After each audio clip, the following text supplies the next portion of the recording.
ரிஜெக்ஷன்ஸ்ன்ற ஒரு விஷயம் நெறைய ஃபேஸ் பண்ணிட்டு வரீங்க. எப்படி ஹேண்டில் பண்ணணும்னு நெனைக்கிறீங்க? இல்ல ஒரு ஆரம்பத்துல நெறைய கஷ்டமா இருந்தது. இப்ப அதுக்கப்புறம் அது பழகிருச்சு.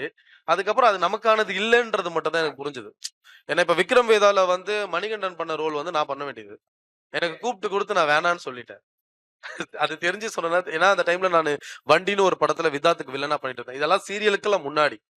சோ அந்த ஆப்பர்ச்சுனிட்டி எனக்கு கிடைச்சிருந்தா பண்ணியிருந்தா, இன்னைக்கு நான் லைக் சினிமாலயே ஒரு டிராவல் ஆயிருப்பனோ என்னமோ தெரியல. பட் அது எனக்கு இல்லன்றது தான் விஷயமே.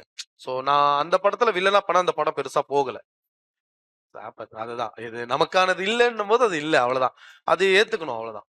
அது நமக்கானது ஏதோ ஒண்ணு இருக்கு. அது வரும் அவ்வளவுதான்.